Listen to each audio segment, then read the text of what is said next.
ভর্তা ভাত খেতে কে না ভালোবাসে। আমার মনে হয় ভর্তা ভাত সবাই কম বেশি খুব ভালোবেসে থাকে। আর শীতকালে তো ভর্তার কোনো জুড়িই নেই।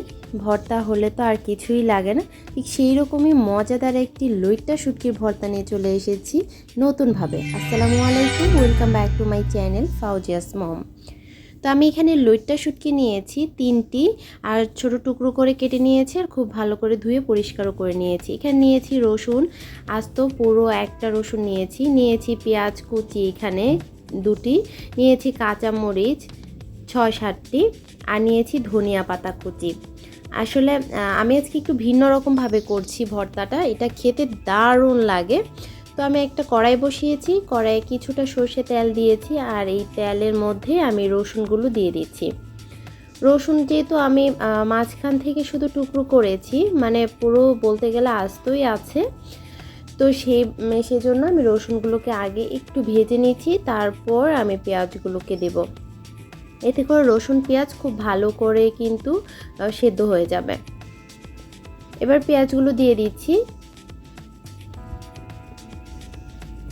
এবার পেঁয়াজ আর রসুনগুলোকে একটু ভেজে নেব, মানে হালকা ব্রাউন কালার হবে এইরকম, আর একটু নরম হয়ে আসবে এরকম করে এটাকে ভেজে তারপর তুলে নেব।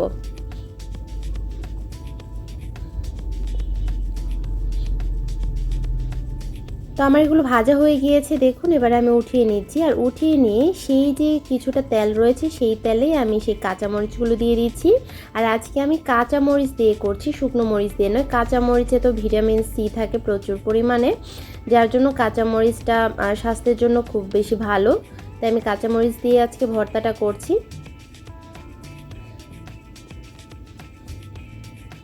তো মরিচগুলোকে একটু ভেজে নিচ্ছি এপিট ওপিট করে নেড়ে চেড়ে।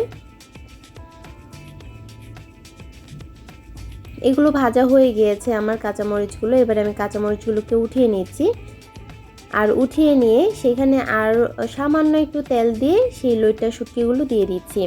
আর লইট্টা শুটকিগুলো দিয়ে কিছুক্ষণ ভেজে নেব। আর লইট্টা শুটকি ভাজা হলে কিন্তু দারুণ ফ্লেভার বেরোয়। লইট্টা শুটকি তো খুবই মজাদার একটি শুটকি, মানে এটা খুব মজার একটি মাছ, আবার শুটকিটাও খুব মজার। এই লইট্টা শুটকি দিয়ে বিভিন্ন রকমভাবে ভর্তা করা যায়, ভুনা করা যায়। আমার চ্যানেলে অনেকগুলো রেসিপি আপলোড দেওয়া আছে, আপনারা চাইলে দেখে নিতে পারেন। আর আজকের এই ভর্তাটাও দারুণ টেস্ট। তো আমার লইট্টা শুটকিগুলোও খুব ভালো করে ভাজা হয়ে গিয়েছে, এবারে আমি উঠিয়ে নিচ্ছি। আপনারা চাইলে এই শুটকির সঙ্গে ধনিয়া পাতাগুলোকে একটু নেড়ে চেড়ে নিতে পারেন, তবে আমি ধনিয়া পাতা কাঁচাই দিচ্ছি, ভাজছি না। এবারে লইট্টা শুটকি আর কাঁচামরিচগুলোকে আগে বেটে নিচ্ছি।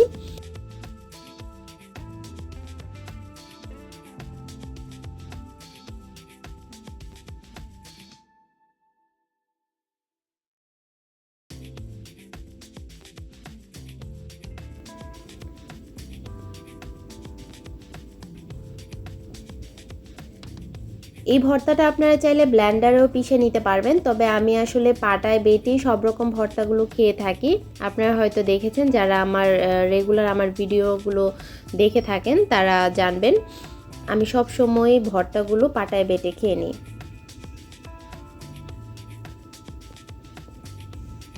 এবার ধনিয়া পাতাগুলো দিয়ে দিচ্ছি, আর ধনিয়া পাতাগুলোকেও আমি বেটে নিচ্ছি।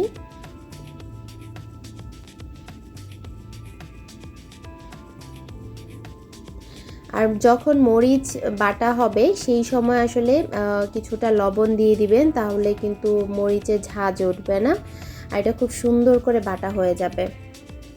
আর এটা যে একদম মিহি করে বাটতে হবে তেমন কিন্তু নয়। তো আমি কিন্তু একদম মিহি করে বাটছি না, আমি এক বাটাই কিন্তু এই ভর্তাটা খাবো। আর এক বাটাই এই ভর্তাটা খেতে দারুণ টেস্ট লাগে। তো এখনও পর্যন্ত যারা আমার চ্যানেলটিকে সাবস্ক্রাইব করেননি, প্লিজ সাবস্ক্রাইব করে আমার চ্যানেলটির পাশে থাকবেন যদি আমার ভিডিওগুলো আপনাদের কাছে ভালো লেগে থাকে। এবার আমি পেঁয়াজ রসুনগুলোকেও বেটে নিচ্ছি একইভাবেই।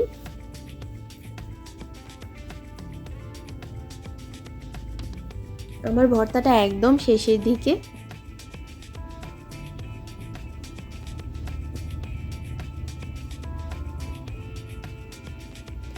তো বাটা হয়ে গিয়েছে, দেখে বুঝতে পারছেন। এবার আমি উঠিয়ে নিচ্ছি, আমি আর বাটবো না, এরকমই থাকবে। তো এই ছিল আমার লইট্টা শুটকির ভর্তা রেসিপি। মজাদার, লোভনীয়। আর এই ভর্তাটা তো খুদের ভাত, গরম ভাত, তারপর বিভিন্ন রকম পিঠার সঙ্গে খেতে দারুণ লাগে, জাস্ট জমে যাবে। তো ধন্যবাদ সবাইকে এতক্ষণ আমার ভিডিওটা দেখার জন্য। ভালো থাকবেন সবাই। আল্লাহ হাফেজ।